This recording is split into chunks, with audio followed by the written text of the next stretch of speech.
Pues bienvenidos a todos. Veo muchas caras conocidas, distinguidos amigos notarios como el Joel, el Luis Manuel, algunos abogados como José Trinidad y otros distinguidos empresarios también y agentes inmobiliarios. Eh, Les agradezco estar aquí tratando de que difundamos información y sobre todo para aclarar dudas. ¿Por qué surge la idea hacer este breve espacio? Y la verdad quiero ser bien útil y bien práctico para que aprovechen su mañana de la mejor manera. De repetidas ocasiones me ha tocado escuchar agentes inmobiliarios, sobre todo ahorita que entró en vigor la NOM 247, que han estado teniendo algunos problemas con las autoridades, con temas de registros de contratos o con verificaciones.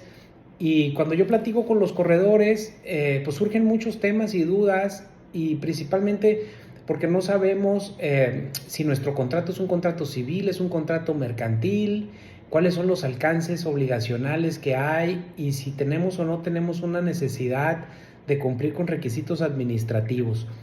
Eh, Vamos a empezar pues por el principio y utilizando voy a tratar aquí de poner mute, eh, algunos conceptos mínimos jurídicos para no entrar en un problema de diccionario, ¿no? Ustedes saben que todos los días a lo largo y ancho del territorio nacional se celebran una infinidad de contratos a los que las partes les denominan por la participación de la gente, pues dicen es un corredor, es un agente, es un mediador, es un comisionista, y entonces en virtud de esta participación pues parece que estamos denominando al contrato un contrato de intermediación, un contrato de correduría, un contrato de agencia, y en algunos otros casos hay confusiones que tienen que ver con que lo bauticen con terminologías totalmente inapropiadas como un contrato de comisión mercantil. Más adelante iremos viendo por qué el contrato de agencia o de correduría pues no tiene nada que ver con esto, ¿no? Entonces, me parecería que lo primero que hay que empezar a analizar es el contenido obligacional. Antes de ponerle un nombre al contrato, vamos a ver a qué se están obligando las partes. ¿Cuál es el documento que ya ustedes firmen?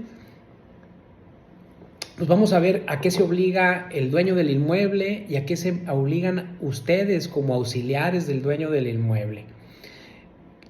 Un dato importante es tratar de encontrar cuál es la función que viene a cumplir este contrato de corretaje en la sociedad o en la comunidad. Todos sabemos que el agente mediador es un facilitador entre las partes, acerca la oferta con la demanda inmobiliarias.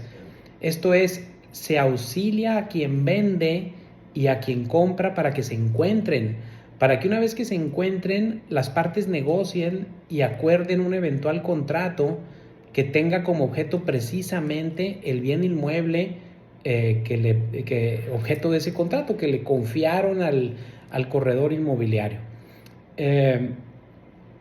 Antes de entrar a analizar qué cláusulas o qué contenido obligacional, vamos a tratar de explicar cuándo ese contrato es civil y cuándo ese contrato es mercantil. Y para ello voy a hacer dos acotaciones fundamentales. En primer lugar, si ustedes revisan las leyes mexicanas, los códigos, en ningún lugar van a encontrar que el contrato de corretaje o de mediación inmobiliaria esté regulado. No hay una regulación, no puedes agarrar la ley y decir lo voy a hacer como dice la ley. Nosotros los abogados y los que estudiamos en las escuelas de derecho a esto le llamamos que son contratos atípicos, porque no hay un modelo a seguir. Eso significa pues que el contrato de corretaje se va confeccionando en la práctica conforme a los usos que en cada lugar determinado se han ido generando. Y entonces, si ya dijimos que este contrato no está regulado, no hay una norma que te dé una pauta, un límite, pues hay que atender a la otra acotación. El contrato de mediación existe históricamente desde que existe el comercio. Los comisionistas eran auxiliares de los comerciantes en la historia del comercio, pues para facilitar este acercamiento entre la oferta y la demanda y vender productos. De ahí que aparentemente se da la impresión de que los contratos de corretaje inmobiliario pues deben tener este carácter señaladamente mercantil.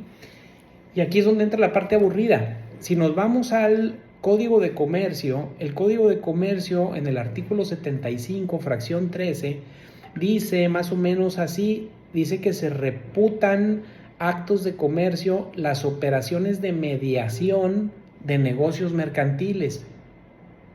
Entonces habla de operaciones de mediación en negocios mercantiles.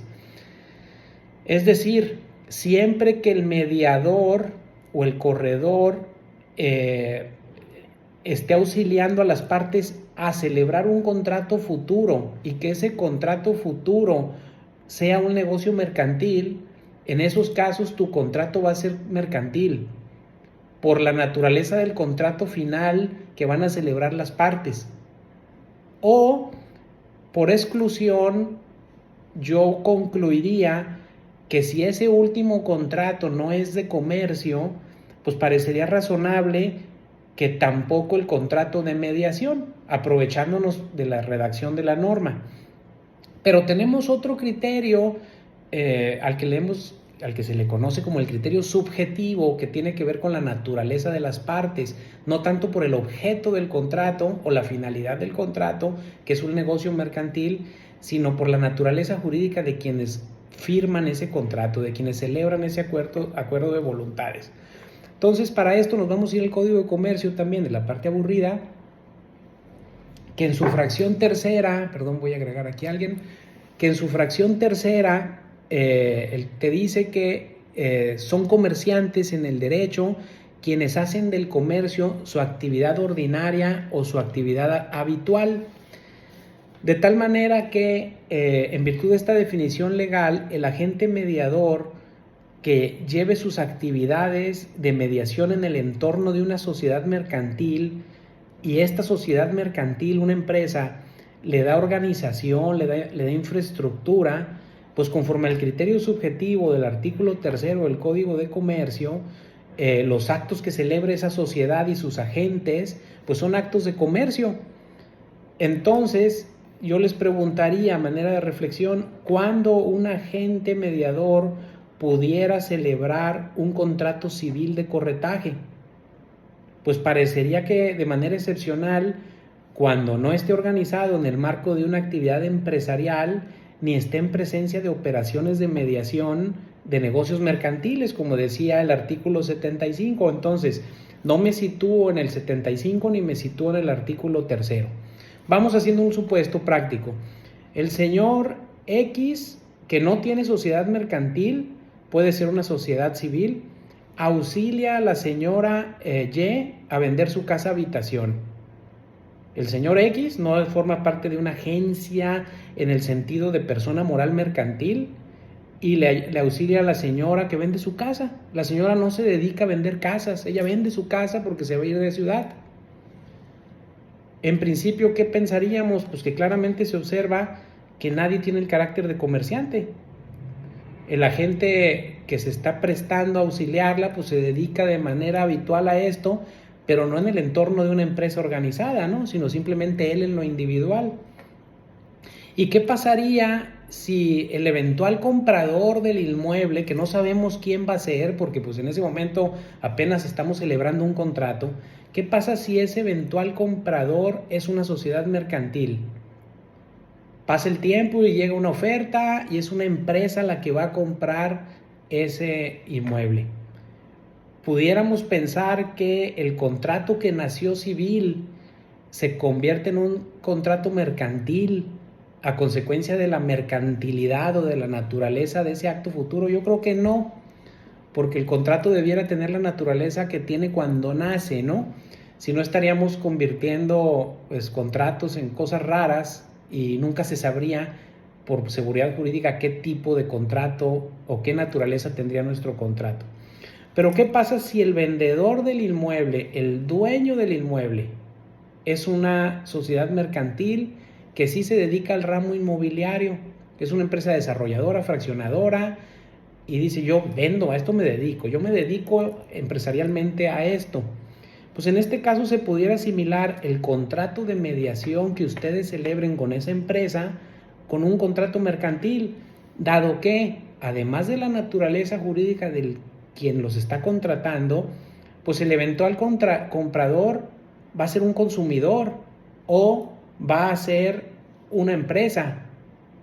Entonces, en esos casos exclusivamente me parece que son cuando estos contratos que ustedes celebran caen en la definición de ser contratos mercantiles, y a consecuencia de ello les aplica la Ley Federal de Protección al Consumidor y la NOM 247 y todo lo demás que se les ocurra, porque recordemos que la materia de protección al consumidor es mercantil o federal en este sentido de regular operaciones en las que venden empresas y compran consumidores. Ahora, ¿cómo vamos a distinguir? Yo les decía al principio que en ocasiones me he encontrado que me traen contratos de comisión mercantil. Una comisión mercantil pues es un mandato aplicado a actos de comercio, y el comisionista en un contrato de corretaje pues no es apoderado ni representante, no puede celebrar por sí las operaciones encomendadas. A él le dicen, ayúdame a conseguir un comprador, no le dicen, ve y firma ante notario. No te estoy dando autorización o poderes o facultades para que en mi nombre y representación hagas esto.